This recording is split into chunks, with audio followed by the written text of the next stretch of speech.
साहब प्रणाम, मैं हूं हिमांशु द्विवेदी और स्वागत है आपका हमारी खास स्पीकर चर्चा में। चर्चा के तहत आज हम दो सियासी विषयों पर बात करने जा रहे हैं। पहला हमारी बातचीत राज्यसभा के संदर्भ में निर्वाचन को लेकर है और दूसरी हमारी बातचीत आम आदमी पार्टी के दिल्ली में स्वास्थ्य मंत्री सत्येंद्र जैन की गिरफ्तारी के संदर्भ में है।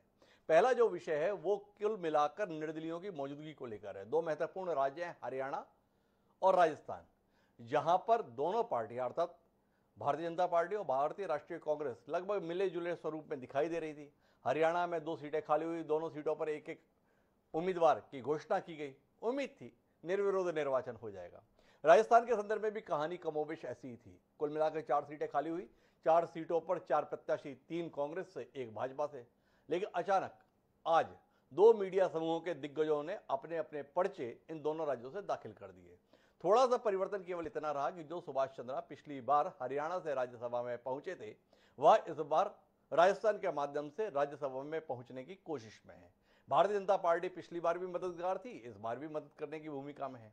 वहीं हरियाणा के संदर्भ में निर्दलीय तौर पर मैदान में उतरने की कोशिश कार्तिकेय शर्मा ने की है। वह भी मीडिया समूह से जुड़े हुए हैं। उन्होंने जननायक जनता पार्टी की और निर्दलीयों की मदद के बूते प्रयास किया है कि वह राज्यसभा में पहुंच सके। हम आज इसी पर बातचीत करेंगे, समझने की कोशिश करेंगे कि ये निर्दलीयों की मौजूदगी किस रूप में वहां की चुनावी हवा को प्रभावित करेगी और इनके माध्यम से राजनीतिक दल क्या कुछ साबित करने की कोशिश में है।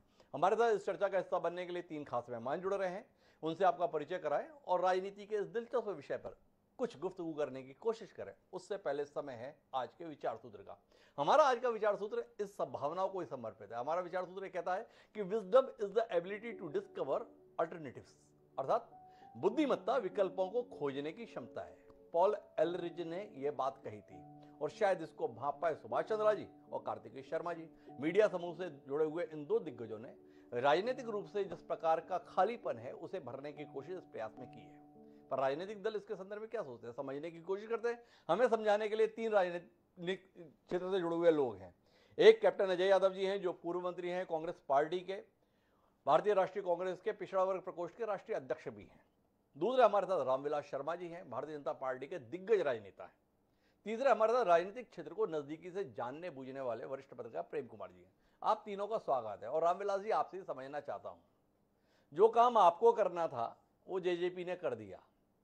लोग मान रहे थे कांग्रेस में जिस प्रकार का परस्पर टकराव है, भूपेंद्र हुड्डा के नेतृत्व की कांग्रेस और अन्य की कांग्रेस, टकराव सामने दिख रहा है। भाजपा इसे भुनाने की कोशिश करेगी, दूसरी सीट को भी हासिल करने की कोशिश की, लेकिन ये हुआ क्या समझ नहीं आया।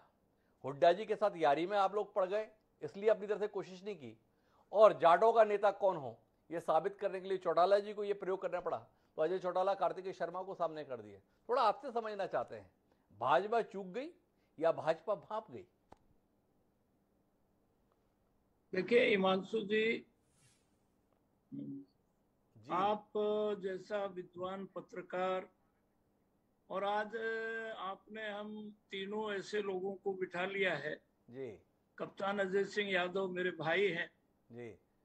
इनके पूज्य पिता राव अभय सिंह जी जनसंघ के हरियाणा के स्टेट के वाइस प्रेसिडेंट रहे। जी। हम सब एक ही विचार परिवार के लोग हैं। जी। और कप्तान अजय ने सही कहा। जी।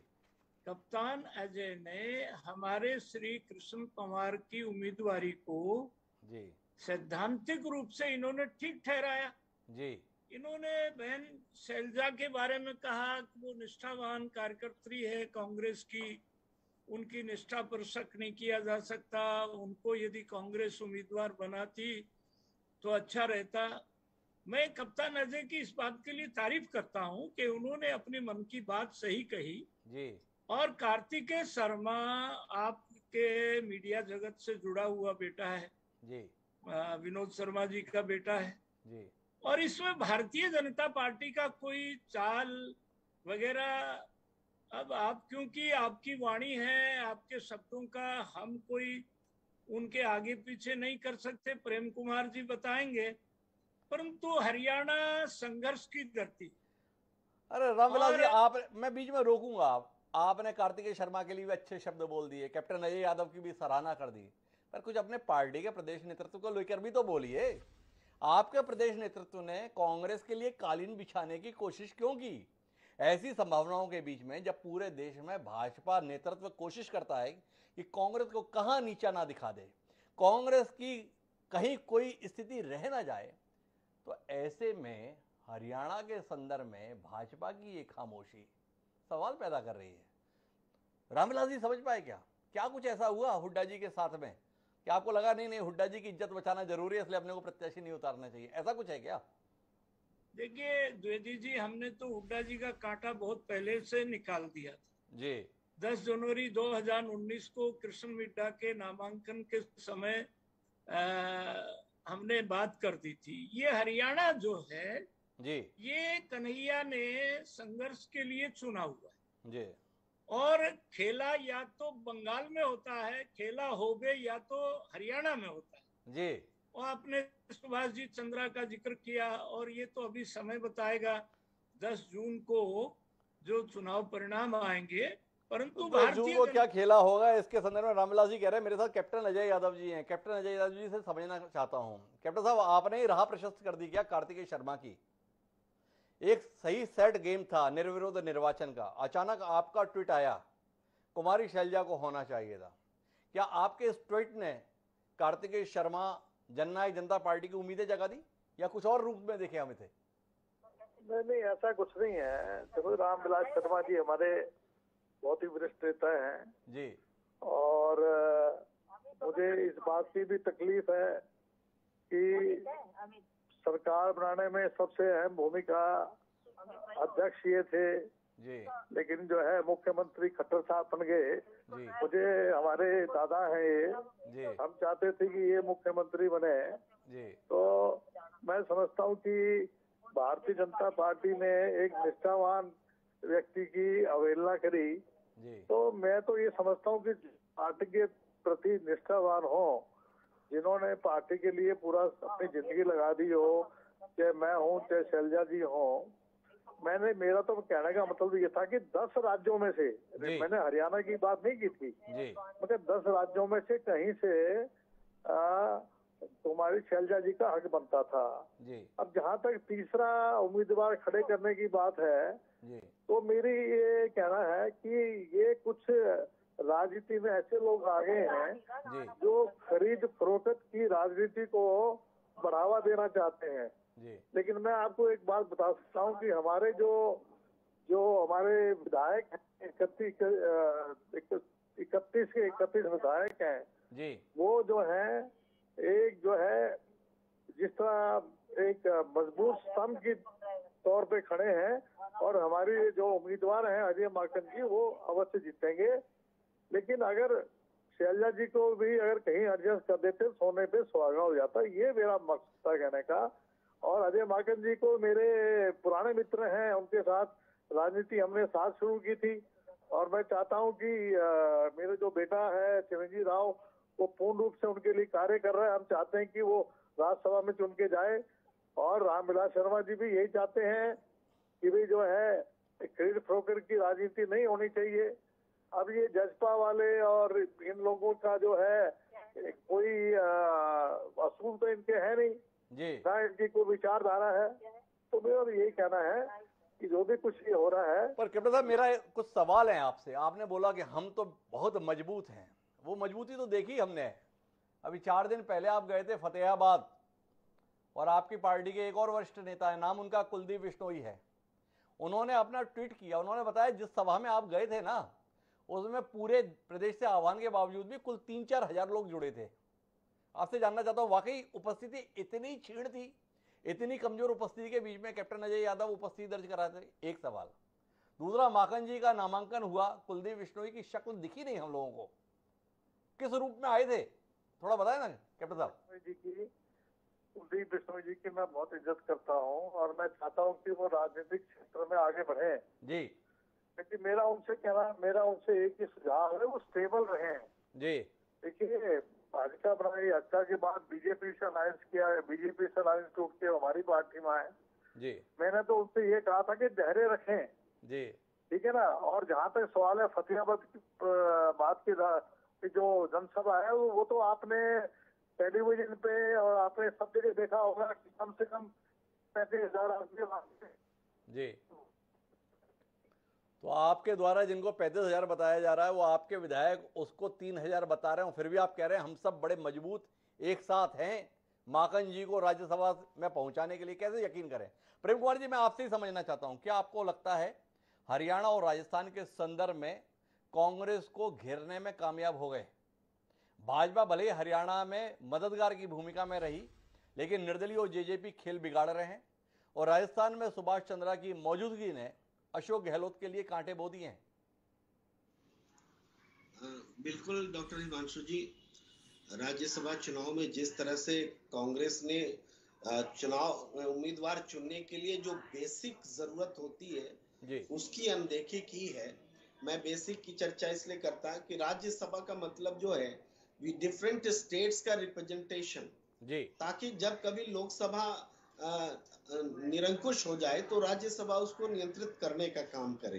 जी ये होता है, उसमें इंटेलेक्चुअल्स का भी समावेश होता है, सब होता है। लेकिन बताइए, वायलेशन तो पहले भी होते रहे इक्के दुक्के तौर पर, लेकिन ग्रॉस वायलेशन जी कि हम छत्तीसगढ़ से एक भी नहीं देंगे, राजस्थान का कोई लोकल नहीं रहेगा, महाराष्ट्र से भी नहीं रहेगा, ये जो कांग्रेस ने किया है, जी मैं समझता हूं कि देखिए पॉलिटिक्स के लिए भी मान लीजिए कि अगर हेल्थ वाले टर्म में कहें तो शरीर को तंदुरुस्त रखने के लिए विटामिन बी, विटामिन डी, जी बैकवर्ड्स, दलित, जो भी आप समझ लें, इसके अलावा लेकिन यहाँ क्या हुआ, यहाँ तो केवल कार्बोहाइड्रेट्स डाल दिए गए। जी अब कार्बोहाइड्रेट से तो बॉडी मजबूत नहीं होगी। जी तो ये स्थिति, अब इस वजह से पूरी गुंजाइश बनी भारतीय जनता पार्टी के लिए कि वो पॉलिटिक्स करे।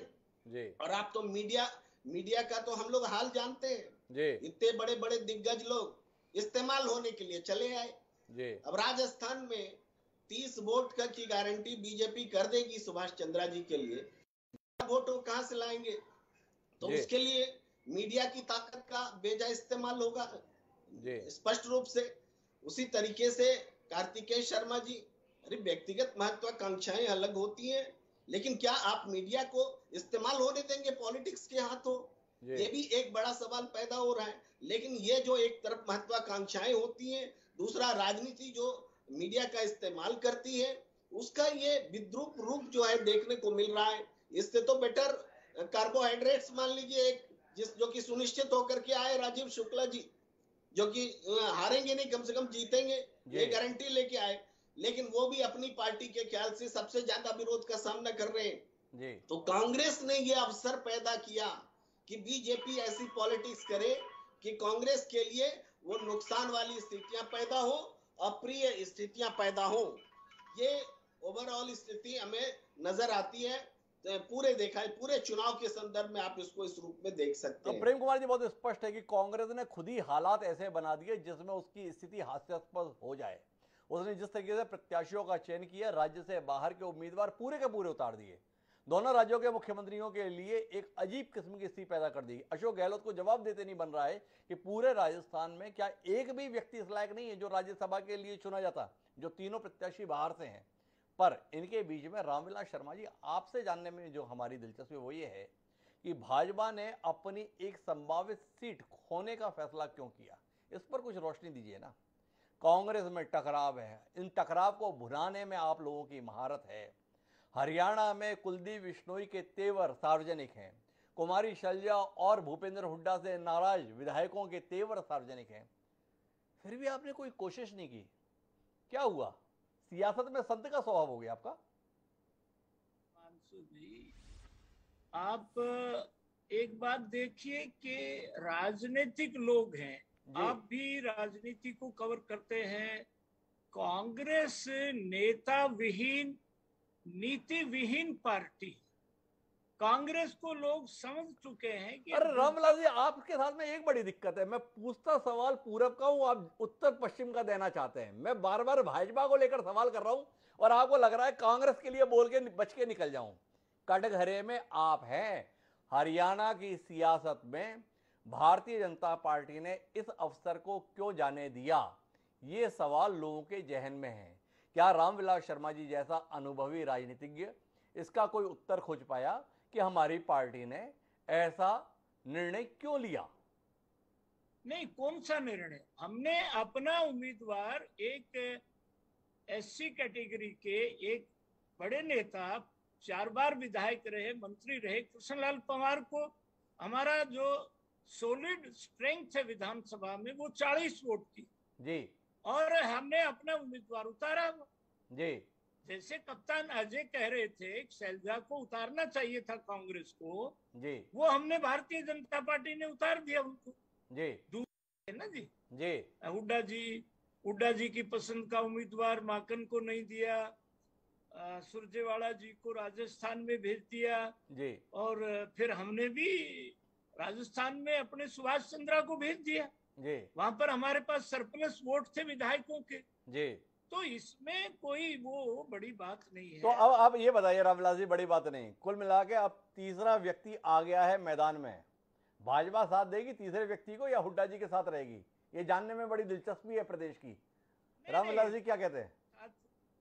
हुड्डा जी से आपको मोहब्बत है, हुड्डा जी हरियाणा की राजनीति के वरिष्ठ आदमी हैं जी परंतु भारतीय जनता पार्टी को वो जानते हैं अच्छी तरह से।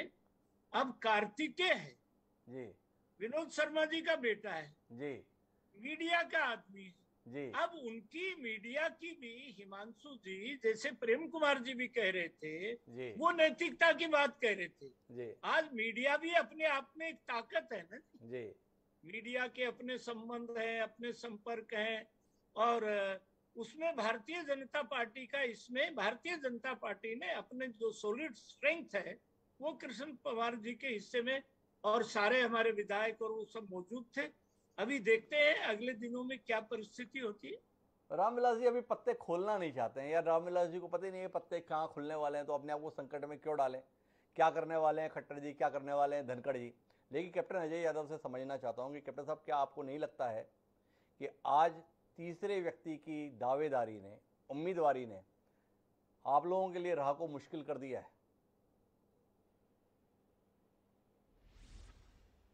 जी कैप्टन साहब।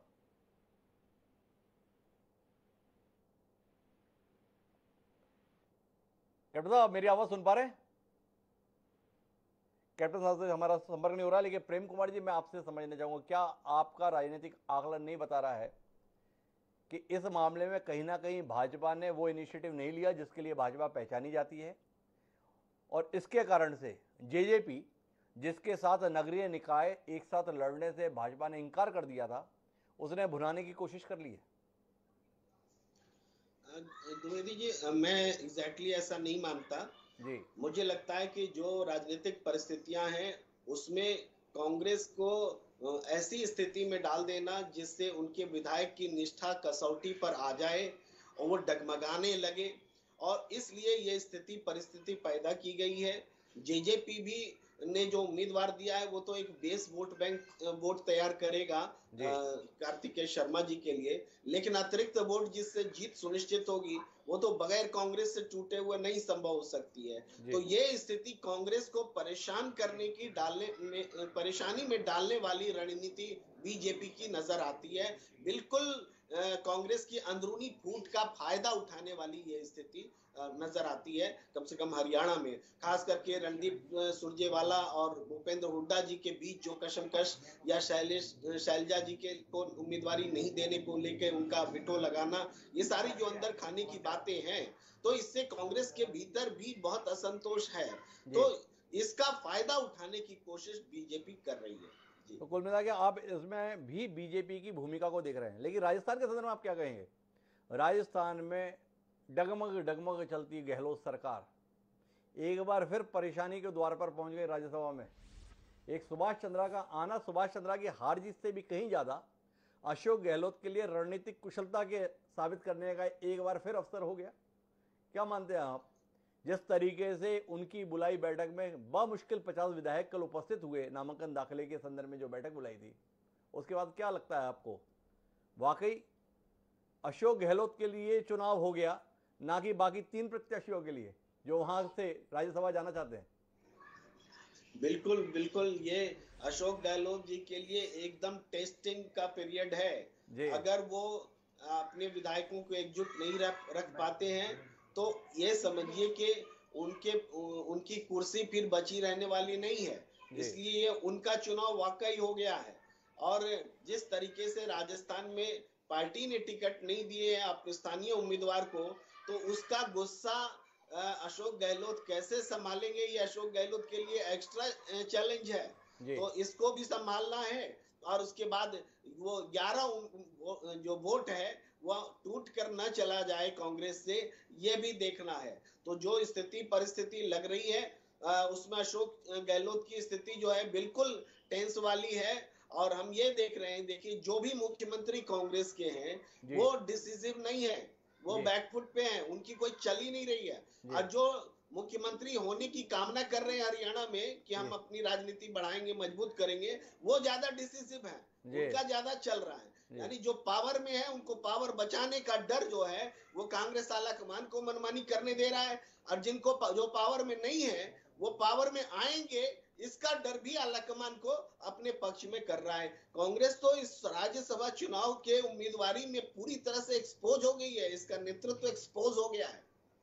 प्रगोड़ जी, क्या आपको नहीं लगता है कि इस बार जो कांग्रेस के संदर्भ में आप लगातार टिप्पणी कर रहे हैं, तो मैं विषय से थोड़ा बाहर जाते हुए आपकी टिप्पणी लेना चाहता हूं कि इस बार कांग्रेस ने प्रत्याशियों के चयन में सब चीजों को ताक पर रखकर केवल परिवार के प्रति निष्ठा को महत्व दे दिया और इसीलिए इस प्रकार की स्थिति का सामना करना पड़ रहा है। क्योंकि चाहे छत्तीसगढ़ के संदर्भ में बात हो, चाहे बात हो हरियाणा के राजस्थान के संदर्भ में, कोई ऐसा नेता मुख्य धारा से अलग दिखता नहीं जिसकी गांधी परिवार के प्रति बड़ी निष्ठा हो और राष्ट्रीय स्तर पर भूमिका हो। इसलिए ये दोनों राज्य खारिज हो गए। वहीं हरियाणा के संदर्भ में बात आई तो रणदीप सुरजेवाला इसीलिए चयनित हो गए और राजस्थान भेज दिए गए कि हरियाणा में जोखिम था, राजस्थान में शायद सुरक्षित तरीके से राज्यसभा आ जाएंगे। तो कुल मिलाकर गांधी परिवार के प्रति निष्ठा राज्यसभा टिकट का बुनियादी आधार हो गया। जी हिमांशु जी, इसके लिए हम बहुत थोड़ा सिंपैथेटिक होकर के राहुल गांधी जी के लिए सोचें जी, तो वो ये दिखता है कि उनके बहुत करीबी नेता ज्योतिरादित्य सिंधिया, जितिन प्रसाद, आरपीएन सिंह जैसे लोग समय पर गच्चा देकर चले गए, बहुत नुकसान उठाना पड़ा।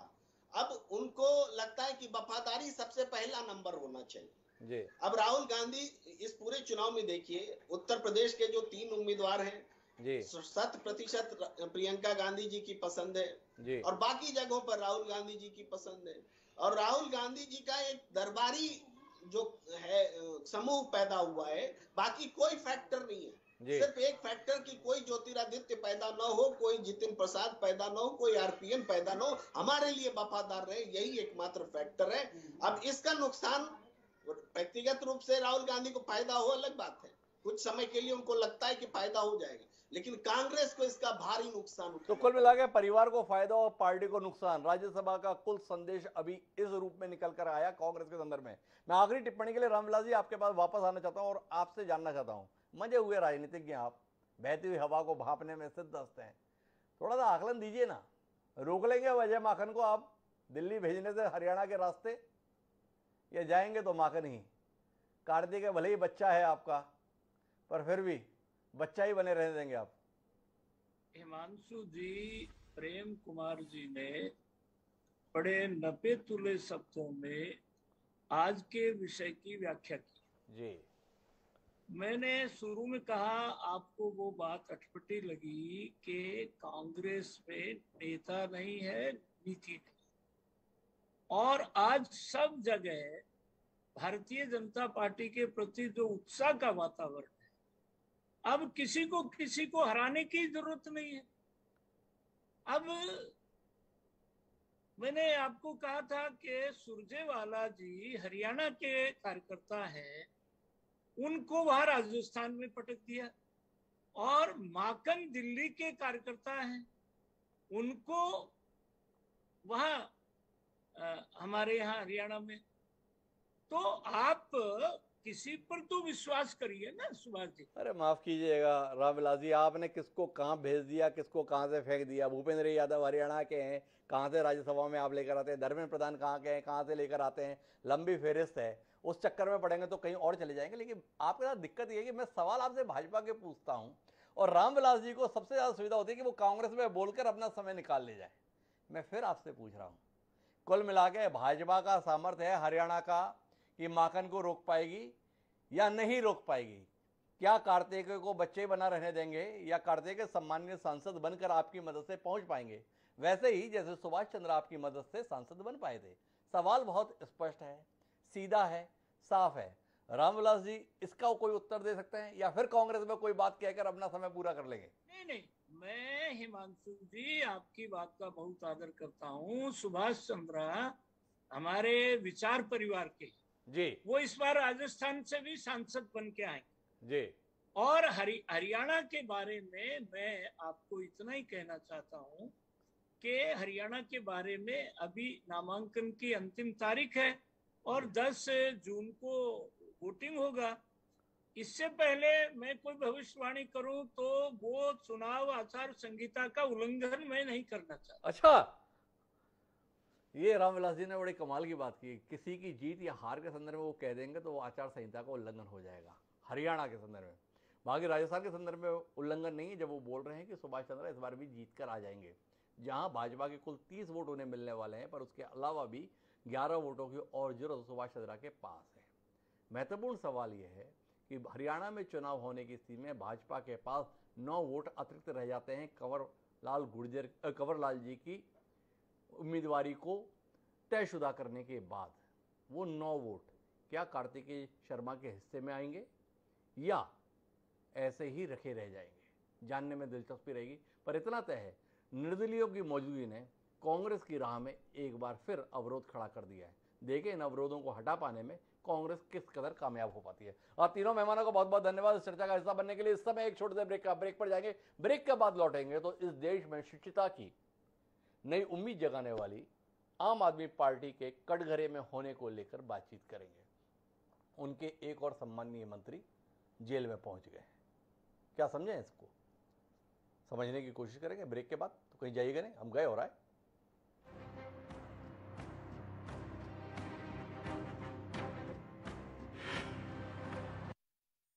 तंबाकू के सेवन से जीवन में जहर न घोलें, तंबाकू छोड़ें, जीवन को चुनें। Yashwant and Shri Dhanvantari hospital, Tatyapara Chowk, GE road, Raipur. राजनीति जब सरोकारों से परे और नीतियों से विपरीत होकर खो देती है नैतिकता, बयानों की बौछार के बीच जब पनपने लगती है साजिश, हक के लिए जब करना पड़े हल्ला बोल, तो हम बनते हैं आपकी आवाज, जोश और जुनून के साथ। INH 24/7, बढ़ते भारत की आवाज। तंबाकू के सेवन से जीवन में जहर न घोलें, तंबाकू छोड़ें, जीवन को चुनें। सुमित ग्रुप द्वारा जनहित में जारी। World no tobacco day. Sumit Bazaar, quality अनमोल, बजट पे कंट्रोल। सुमित ज्वेलर्स, हम करते हैं विश्वास। शुभम की माल, सबसे सस्ता, सबसे अच्छा।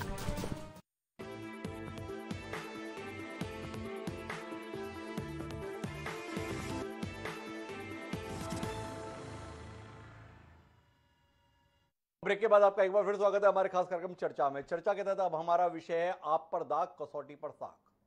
संदर्भ ये है कि आम आदमी पार्टी 2 अक्टूबर 2012 को अस्तित्व में अरविंद केजरीवाल के नेतृत्व में आई थी। अरविंद केजरीवाल एक बड़ी उम्मीद बनकर देश के जनमानस के बीच में उपस्थिति दर्ज कराए थे अन्ना आंदोलन के माध्यम से। आम आदमी पार्टी का जब गठन हुआ तो उन्होंने बताया कि यह देश में शुचिता के, सुशासन के नए मापदंड स्थापित करेगी। वो सब कुछ करके दिखाएगी जिसका सपना तो देशवासी देखते हैं पर उसे कोई साकार नहीं करता है। आम आदमी पार्टी के कहे हुए पर कम से कम दिल्ली की जनता ने तो भरोसा किया। पहले ही चुनाव में 28 सीटें और उसके बाद जब दोबारा चुनाव हुए 2-1 साल के अंदर ही, तो उस समय पर 70 में से 67 सीटों का विशाल बहुमत अरविंद केजरीवाल के हिस्से में आया।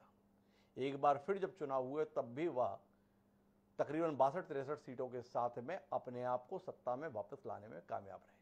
लेकिन इन सब के बीच में उन दावों को समय समय पर परखा जाता है जो उन्होंने अपने शासन के संदर्भ में कहे थे। दिल्ली सरकार में वैसे ही गिने चुने मंत्री रहते हैं और कुल मिलाकर पिछले 8 साल के सफर में 4 मंत्री विभिन्न कारणों से बर्खास्त हुए हैं और जेल की सजा खाने के लिए विवश हुए हैं। चाहे वो जितेंद्र तोमर हों, चाहे वो आसिम अहमद खान हों, चाहे वो संदीप कुमार हों, और ताज़ा नाम अब सत्येंद्र जैन का है जो दिल्ली सरकार में स्वास्थ्य मंत्री की हैसियत में अभी भी है। उनके संदर्भ में आरोप है कि वह मनी लॉन्ड्रिंग के केस में शामिल रहे हैं और उनके ऊपर विभिन्न किस्म के जो आरोप हैं उसके मद्देनजर ईडी के द्वारा उन्हें गिरफ्तार कर लिया गया, अदालत में पेश किया गया, अदालत के द्वारा उन्हें जेल में भेज जाने के आदेश भी हो गए। इन सब के बीच में अरविंद केजरीवाल, मनीष सिसोदिया समेत तमाम लोग टेलीविजन पर आकर बता रहे हैं ये पूरा मामला फर्जी है और वह जल्दी ही छूट जाएंगे। लेकिन दिलचस्प बात यह है कि जो जल्दी की बात ये कह रहे हैं, यह केस 8 साल पुराना भी वही लोग बता रहे हैं। 8 साल से चल रहा केस कितने दिन में खत्म हो जाएगा, ये सवाल है। एक मंत्री के पद पर बैठा हुआ व्यक्ति जेल की सीखचों के भीतर है। इस देश में प्रावधान है कि अगर कोई सरकारी अधिकारी 24 घंटे जेल के अंदर चला जाता है या गिरफ्तार रह लेता है तो उसे स्वमेव निलंबित मान लिया जाता है। मंत्री के तौर पर बैठे हुए लोग आजकल महीनों जेल के अंदर बिता लेते हैं, इसके बावजूद भी माननीय मंत्री बने रहते हैं, चाहे वह नवाब मलिक के संदर्भ में और सत्येंद्र जैन के संदर्भ में। तो ऐसे में आम आदमी पार्टी की साख दांव पर है। समझने की कोशिश करते हैं कि आखिर आम आदमी पार्टी अपने इस रवैये के माध्यम से देश को संदेश क्या दे रही है। इसको समझाने के लिए हमारे साथ में आम आदमी पार्टी के प्रवक्ता सर्वेश मिश्रा जी हैं। ऑल इंडिया कांग्रेस कमेटी की ओर से राधिका खेड़ा जी हमारे साथ खासतौर पर जुड़ रही हैं, और साथ ही भारतीय जनता पार्टी, जिसको आम आदमी पार्टी और केजरीवाल खासे पसंद हैं, उसके प्रवक्ता खेमचंद शर्मा जी हमारे साथ हैं। आप तीनों को स्वागत है। चर्चा की शुरुआत सर्वेश मिश्रा जी से करना चाहता हूं। सर्वेश जी, आपसे समझना चाहता हूं, आप बड़ी उम्मीद रहे हैं, आपके साथ में ईमानदारी की, पारदर्शिता की, शुचिता की तमाम उम्मीदें देश ने जोड़ी। एक गंभीर मामले में आपका नेता गिरफ्तार हो रहा है, आरोप पहले से हैं, तब भी आप हटाते नहीं हैं, और अब वह जेल में है तब भी हटाने की कोई उम्मीद नहीं दिखती। क्या संदेश देने की कोशिश है इसके माध्यम से? आरोप कितने बेबुनियाद हैं और कितने बेतुके हैं, आपको मैं समझा रहा हूं, आप इसको एकदम क्रोनोलॉजी के हिसाब से समझिए। जी, 2013 में कुछ ऐसी कंपनियां थी जिनसे मंत्री सत्येंद्र जैन जी ने इस्तीफा दे दिया। जी, 2013 की बात जी, आप इसके समयबद्ध देखिए। 2015 से 2017 में कुछ उन कंपनियों पे हवाला का मामला दर्ज हुआ। जी, 2017 में नोटिस गई, जी, कई लोगों को भी गई, जैन साहब को भी गई जो हमारे माननीय मंत्री जी हैं। जो लोग इस हवाला में इन्वॉल्व थे, जो इन कंपनियों के उस समय के मालिक थे, उन्होंने स्वीकार भी कर लिया कि इसमें जैन साहब का कोई रोल नहीं है, उनका रोल है जो किया है उन्होंने। जी, 2017 से 2018 में 7 से 8 समन गए, जिसमें सभी में वो उपस्थित हुए। 2018 में 2018 फिर आया कि कुछ नहीं मिल रहा है, जैन साहब के खिलाफ कुछ नहीं मिल रहा है, सत्येंद्र जैन के लिए। 2018 में उसी में कुछ लोगों का बयान करवाया जाता है, जिनके बयान के आधार पर गिरफ्तारी हुई है, और ईडी ने फिर दोबारा कहा कि हम गिरफ्तार कर रहे हैं। अब आप ये समझिए, 2018 में उनका बयान करवाया जाता है, ये नहीं कि उसके 2 दिन बाद गिरफ्तार किया जाए, 4 दिन बाद गिरफ्तार किया जाए, 2 दिन बाद गिरफ्तार किया जाए, सीधा 4 साल बाद ईडी जागी है।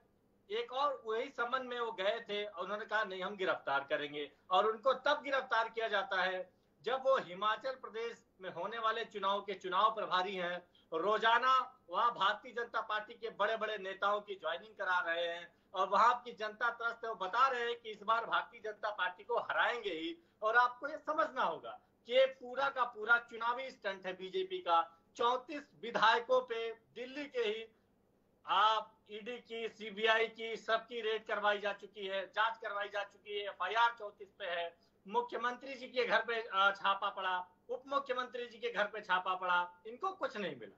पूरे देश में कांग्रेस पार्टी में जैसे सीबीआई तोता थी, उस तरीके से ही ईडी में भारतीय जनता पार्टी में जो ईडी है वो इनका कौवा है, जो करता कुछ नहीं है, जो देश के ऐसे एक के पास तोता था, दूसरे के पास कौवा है। कुल मिला के सर्वेश मिश्रा जी ये बताने की कोशिश कर रहे हैं कि एक तथ्य विहीन मसले को आधार बनाकर ये कार्रवाई केवल इसलिए की गई है क्योंकि सत्येंद्र जैन आम आदमी पार्टी की ओर से हिमाचल प्रदेश में चुनाव की तैयारियों में जुटे हुए थे, उसके प्रभारी थे, और हिमाचल में बदलाव के संदर्भ में आम आदमी पार्टी को उम्मीद के तौर पर उभरी है।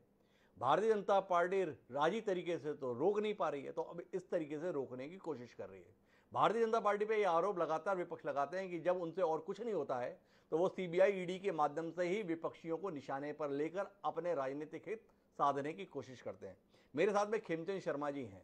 खेमचंद जी, आपसे समझना चाहता हूँ, दिल्ली की जनता का भरोसा जीत पाने में तो आप पिछले 25 साल से नाकाम हैं, तो क्या इसी रास्ते से अपने विरोधियों को खत्म करने की कोशिश में जुटे रहेंगे या इससे इतर भी कुछ करने की उम्मीद आपके संदर्भ में कर सकते हैं?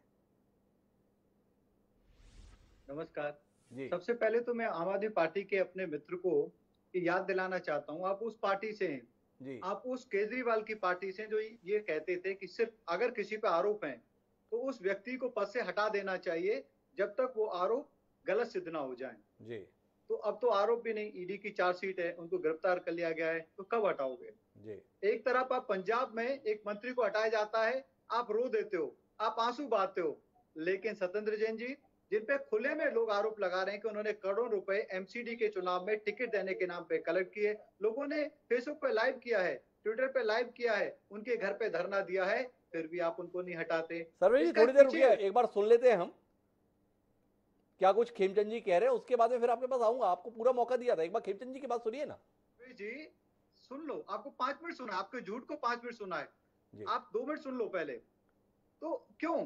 क्योंकि साफ साफ है कि केजरीवाल जी को कट जा रहा है, कमीशन जा रहा है, जितना भी ब्लैक का व्हाइट हो रहा है वो केजरीवाल के बिहाफ पे वो सत्येंद्र जैन जी कर रहे हैं। आज सत्येंद्र जैन जी के एरिया में, मैं वहीं पर रहता हूँ, आज सुखपुर बस्ती में लड्डू बांटे गए, लोगों में खुशी है कि एक करप्ट व्यक्ति जेल में गया, उसने लोगों के लिए कुछ नहीं किया, एरिया के लिए कुछ नहीं किया, सिर्फ और सिर्फ लूट का काम किया, पूरा परिवार लूट में लगा हुआ है और बच्चों से लेके रिश्तेदार तक हर एक व्यक्ति खेमचंद जी थोड़ा तथ्य पे रहते हैं, इन बातों में कोई दम इसलिए नहीं है आपकी बातों में कि ये बात आप 2014 के चुनाव में भी कह रहे थे, 2015 के चुनाव में भी कह रहे थे, 2019-20 के चुनाव में भी कह रहे थे, पर जनता भरोसा आप पे नहीं कर रही, आम आदमी पार्टी पे कर रही है।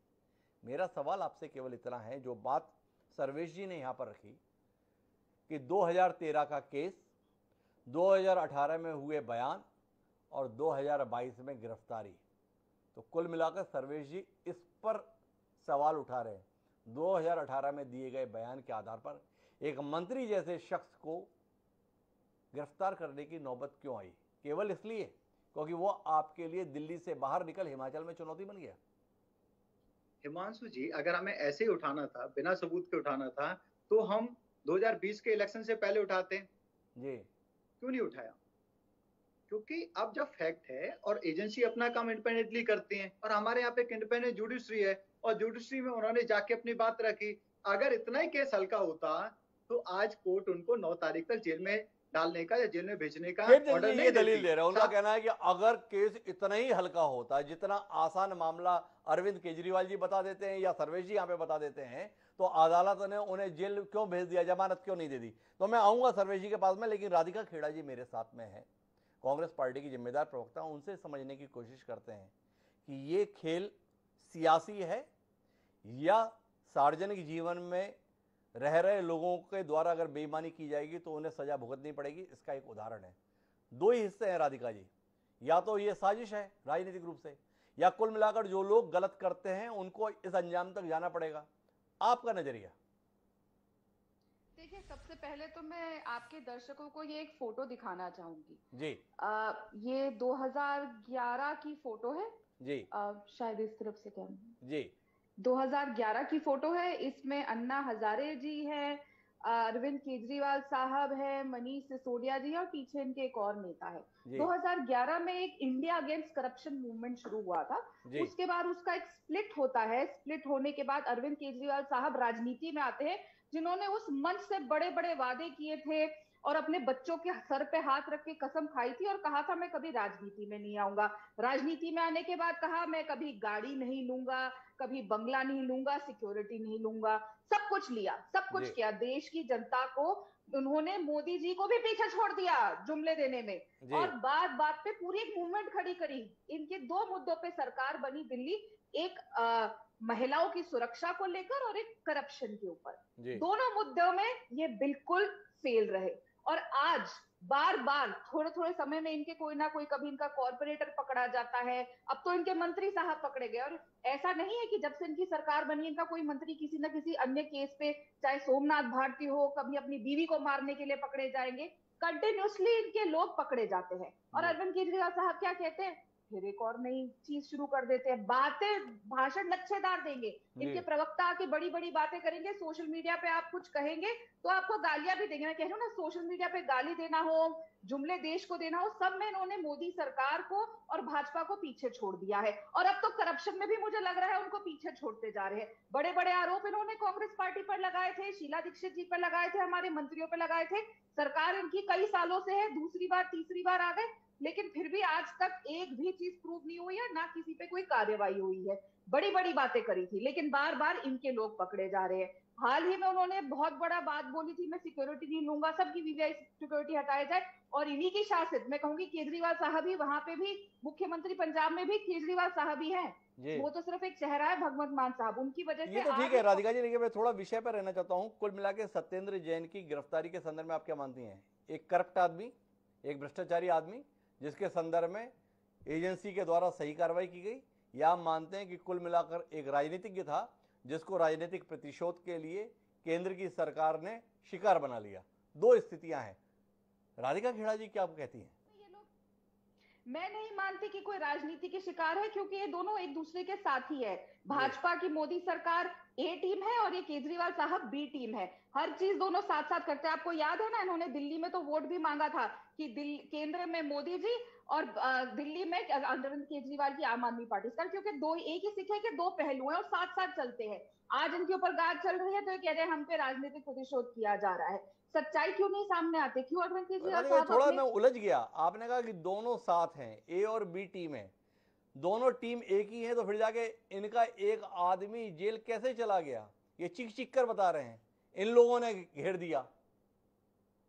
नहीं, असली मुद्दा ये है कि जनता का बेवकूफ बनाया जा रहा है, क्योंकि असल मुद्दे जो देश जूझ रहा है, 8 साल मोदी सरकार के होते हैं, वो कई पैमानों पे फेल हुई है। और यहाँ पे पंजाब में ये लोग फेल हो रहे हैं। बार बार आतंकवाद, बेरोजगारी, महंगाई, हर मुद्दा है और उन सबको ढकना है तो कोई ना कोई चीज ले आते हैं। कोई ना कोई चीज ले आना। राधिका खेड़ा जी की दिक्कत ये है कि उन्हें दोनों में से किसी एक पर भी हामी भरने में दिक्कत है। अगर वो बोलते कि सत्येंद्र जैन भ्रष्टाचारी नहीं है तो भी दिक्कत है, और वो बोले कि एजेंसियों का इस्तेमाल हो रहा है तो भी दिक्कत है। पर मैं वापस जाऊं सर्वेश जी के पास, उससे पहले खेमचंद जी कुछ हस्तक्षेप कर जा रहे हैं, एक बार उनकी बात सुन लेता हूं और फिर सर्वेश जी से बात करता हूं। जी खेमचंद जी। देखिए, राधिका जी कह नहीं पा रही हैं, हमारी पुरानी मित्र हैं, लेकिन आम आदमी पार्टी का कांग्रेसीकरण हो चुका है जी, और अब उन्होंने कांग्रेस को भी मीलों पीछे छोड़ दिया है।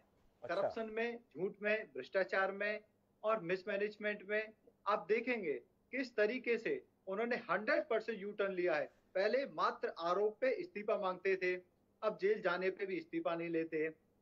पहले महिलाओं के लिए बड़ी बड़ी बातें करते थे, आज महिलाओं के लिए 5% भी काम उन्होंने किया नहीं। इंफ्रास्ट्रक्चर के बारे में बात करते, एजुकेशन के बारे में बात करते थे, लेकिन एजुकेशन का बुरा हाल इतना है कि 20-22 हजार वहां पे पोजीशन खाली हैं, 75% स्कूल में प्रिंसिपल नहीं है और 50% से ज्यादा स्कूल में साइंस और मैथ के अच्छे टीचर नहीं है, टीचर ही नहीं है। ये इतना बुरा हाल है। अब ये मोहल्ला क्लिनिक की बात करते हैं, वहां भी 150 क्लिनिक चल रहे हैं और वहां भी एक्सपायरी दवाई दी जाती है।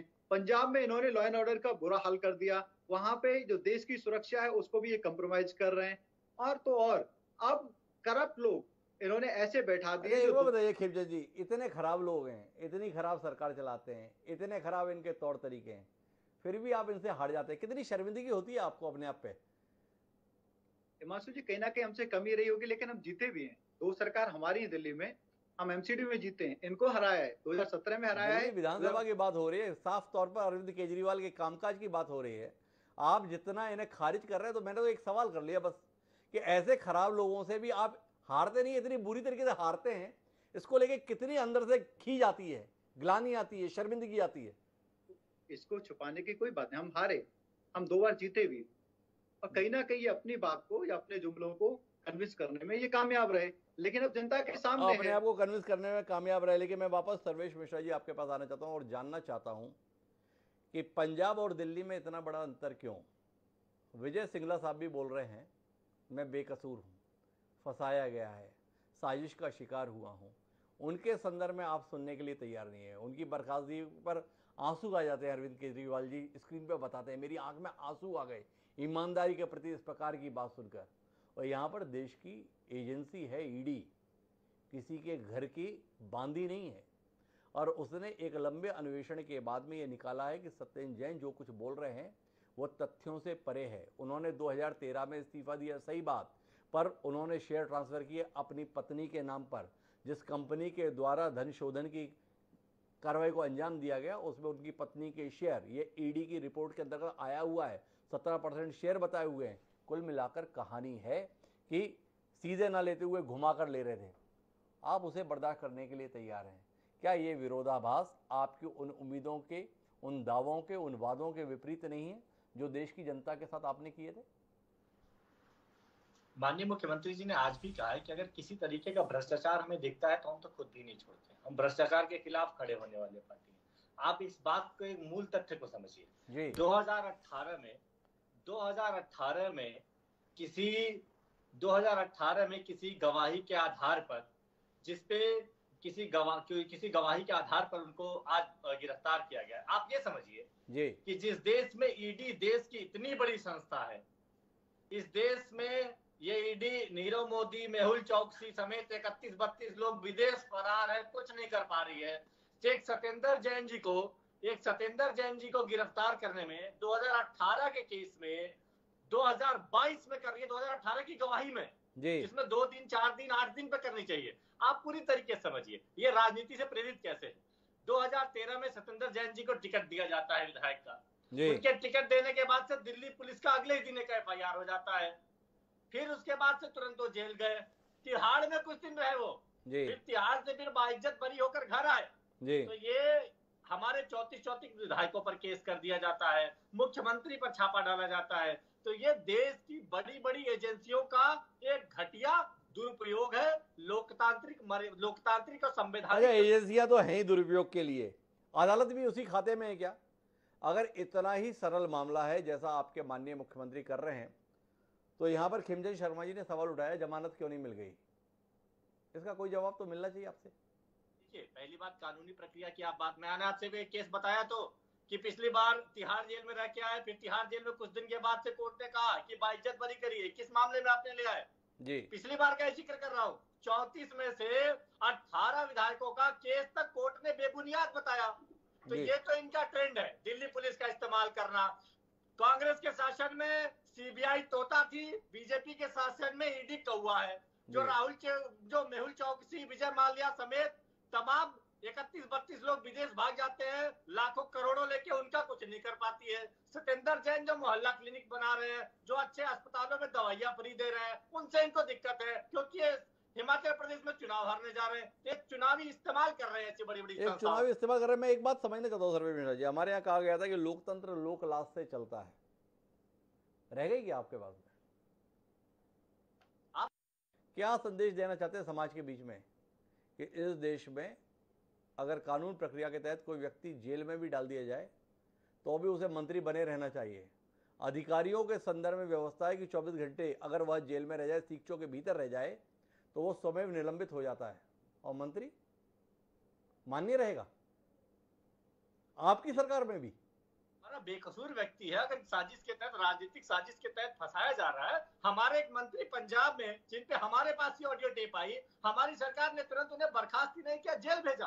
आप समझिए, अगर हम भ्रष्टाचार से कोई समझौता नहीं इस पार्टी में। माननीय मुख्यमंत्री जी ने भी कहा, अरविंद केजरीवाल ने कहा भ्रष्टाचार के लिए कोई समझौता नहीं है इस पार्टी में। सत्येंद्र जैन जी पे एक बेबुनियाद केस लगाया जा रहा है, इसलिए पार्टी कह रही है कि जिस तरीके से पहले भी प्रताड़ित कर रहे हैं। 2018 का बयान था, 5 दिन बाद गिरफ्तार कर लेते। तो आपका मानना है सर्वे मिश्रा जी कि अब अदालत को यह तय करने का अख्तियार नहीं होगा कि कोई दोषी है कि नहीं है, या सब कुछ तय अरविंद केजरीवाल ही करेंगे? अगर उन्होंने कह दिया कि वो निर्दोष हैं तो वह निर्दोष हैं, अगर उन्होंने कह दिया आप दोषी हैं तो वह दोषी हैं, विजय सिंगला के संदर्भ में कह दिया आप दोषी हैं तो दोषी हैं, अदालत भले ही कल उन्हें निर्दोष साबित कर दे, और सत्येंद्र जैन को भले ही कल अदालत दोषी भी ठहरा दे, अभी तो अरविंद केजरीवाल ने बोला हुआ है निर्दोष है, तो हम सबको उन्हें निर्दोष मानना चाहिए। इस नजर के साथ है, लेकिन मैं आऊँ वापस खेमचंद जी के पास, उससे पहले राधिका खेड़ा जी के पास आना चाहता हूँ और आपसे जानना चाहता हूँ ये घटनाक्रम आम आदमी पार्टी की साख को किस रूप में प्रभावित कर रहा है? राधिका जी, क्या आपको नहीं लगता है कि आम आदमी पार्टी के प्रति एक सहानुभूति का वातावरण बनाने की कोशिश अरविंद केजरीवाल और मनीष सिसोदिया कर रहे हैं कि देखिए केंद्र की सरकार किस तरीके से उन्हें प्रताड़ित करने का काम कर रही है? किस तरीके से अपने राजनीतिक प्रतिनिधियों को जनता के बीच में बदनाम करने की कोशिश करें। क्या आपको लगता है कि ये घटनाक्रम भाजपा के लिए फायदेमंद कम और आम आदमी पार्टी के लिए लाभ का सौदा ज्यादा साबित होगा?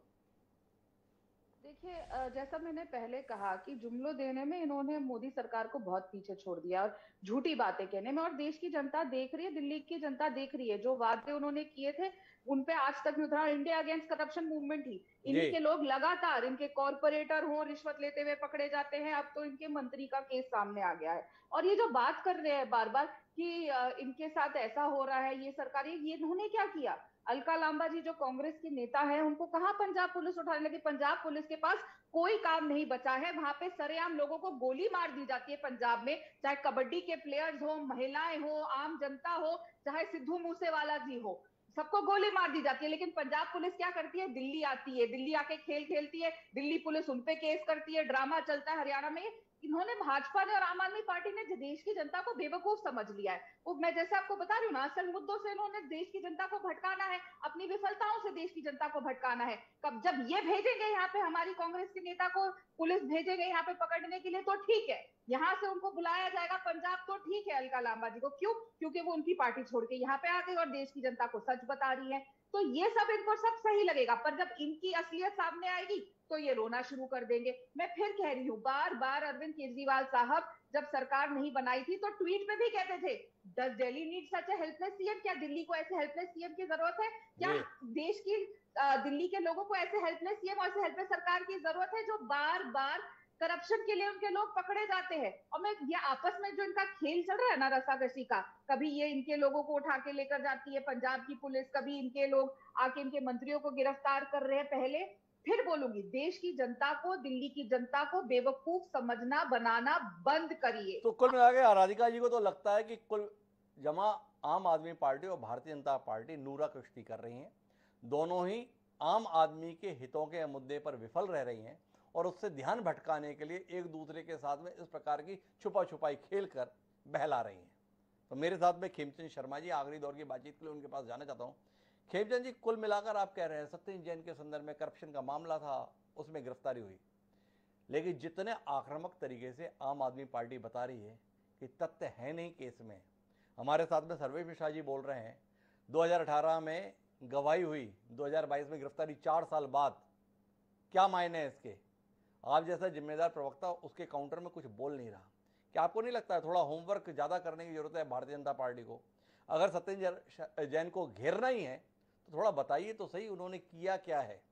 अभी तो आम आदमी पार्टी ये बताने में कामयाब हो रही है कि देखिए, कुल मिलाकर हिमाचल प्रदेश में अपनी खिसकती हुई जमीन को बचाने के लिए जनता के स्तर पर तो कुछ कर नहीं पा रहे हैं, तो अब आम आदमी पार्टी के प्रभारी को जेल के अंदर डालकर अपना रास्ता साफ कर रहे हैं। खेमचंद जी। हिमांशु जी, ये तो उत्तर प्रदेश में भी सरकार बनाने जा रहे थे, ये तो उत्तराखंड में भी सरकार बनाने जा रहे थे, वैसे ये हिमाचल में भी सरकार बनाने जा रहे हैं। नाम इनका वहां पे आधार है, ना नेता है, ना नीति है, लेकिन हिमाचल में सरकार बनाने जा रहे हैं। और उसी की वजह से महाकरप्ट इनका जो मंत्री है वो जेल में जाता है इनके अनुसार। लेकिन सच्चाई ये है कि उन्होंने करप्शन किया है और अपने डिपार्टमेंट में कोई काम नहीं किया। उन्होंने मोटा पैसा बनाया, पहले हवाला से पैसा कमाया, उस हवाला के पैसे को उन्होंने वहां पे इन्वेस्ट किया जहां पे पीडब्ल्यूडी डिपार्टमेंट के थ्रू वो सरकारी योजनाएं आनी थी, जहां सड़कें बनती थी। मैं थोड़ा स्पष्ट करना चाहूंगा, ये पूरा मामला बतौर मंत्री कोई भ्रष्टाचार का नहीं है, ये उनके निजी व्यापार से जुड़े हुए मसले पर घेरने की कोशिश के रूप में। तो दोनों चीजें बहुत स्पष्ट है दर्शकों के लिए। सत्येंद्र जैन जिस मामले में गिरफ्तार हुए हैं वो मंत्री के तौर पर कोई कार्य करते हुए गिरफ्तार नहीं हुए हैं। सत्येंद्र जैन की गिरफ्तारी उनकी निजी कंपनियों में मनी लॉन्ड्रिंग के संदर्भ में है, तकरीबन 4-4.5 करोड़ के संदर्भ में, और इसके अलावा एक 16 करोड़ के संदर्भ में बातें आ रही हैं। 4 करोड़ का कोई जमीन के संदर्भ में और 16 करोड़ का मनी लॉन्ड्रिंग के संदर्भ में। तो कहानी बहुत स्पष्ट है जी।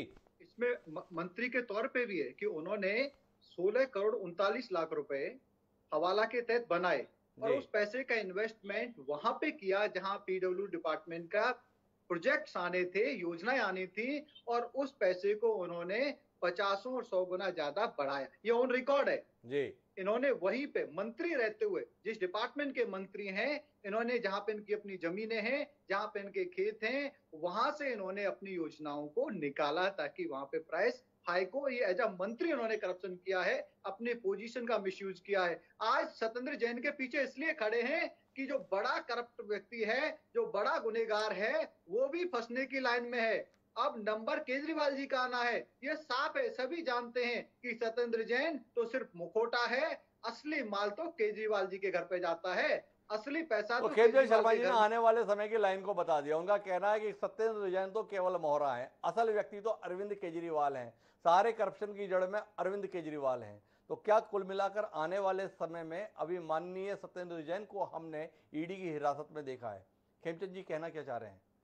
हम आने वाले समय में अरविंद केजरीवाल को वहां देखने वाले हैं, जानने का इंतजार करेंगे। पर इतना तय है, इस पूरे मसले के चलते सबकी साख दांव पर है। भारतीय जनता पार्टी की साख इस रूप में दांव पर है कि विरोधियों के द्वारा लगातार जनता के बीच में ये स्थापित करने की कोशिश है कि ये अपने राजनीतिक प्रतिनिधियों से जब जनता के स्तर पर समर्थन नहीं जुटा पाते हैं तो इन एजेंसियों के माध्यम से उनको घेरने की कोशिश करते हैं। आम आदमी पार्टी के संदर्भ में संदेह की परिस्थितियां इस रूप में है कि आरोपों के संदर्भ में पदच्युत होने की बात जो लोग कहा करते थे, करप्शन के संदर्भ में जीरो टॉलरेंस की बात जो लोग किया करते थे, उनके अपने मंत्री करप्शन के चार्जेस में जेल के अंदर हों और फिर भी मंत्री बने रहें, तो कहीं ना कहीं उनकी कथनी और करनी के अंतर को लेकर सवाल उठ रहे हैं। जहां तक रही बात कांग्रेस की, तो कांग्रेस इस पूरे मसले पर इस रूप में अपनी भूमिका को देख रही है कि ये दोनों पार्टियां अपने कहे हुए पर खरे नहीं उतर रही हैं, पर कुल फैसला तो जनता को करना है। ये राजनीतिक दलों ने जैसे वायदे आपसे किए थे, क्या उस अनुसार आचरण कर पाने में ये सफल हो रहे हैं? विचार करें। आप तीनों मेहमानों का बहुत बहुत धन्यवाद इस चर्चा का हिस्सा बनने के लिए। समय है अब आज के शेर का। हमारा आज का जो शेर है वो इस आरोप प्रत्यारोप के संदर्भ में ही है। हमारा ये शेर कहता है कि मेरे महबूब, यह दुनिया बड़ी दिलचस्प दुनिया है। मेरे महबूब, यह दुनिया बड़ी दिलचस्प दुनिया है, यहां आकर खुदा भी मुर्दे इल्जाम हो जाए। अब्दुल हमीद अदम ने जो कहा था उसमें ये बताया था, आदमी की तो बात छोड़िए, अगर ईश्वर भी इस धरती पर आएगा ना तो उसके ऊपर भी इल्जाम आ जाएंगे। तो फिर आम आदमी पार्टी क्या चीज़ है? इसी रूप में आम आदमी पार्टी खुश हो जाए। लेकिन कुल मिलाकर सत्येंद्र जैन के मसले पर सच सामने आना चाहिए और वो सच जल्द सामने आना चाहिए। इसी के साथ अब मुझे दीजिए, कल फिर मिलते हैं नए विषय के साथ। तब तक के लिए सदा प्रणाम।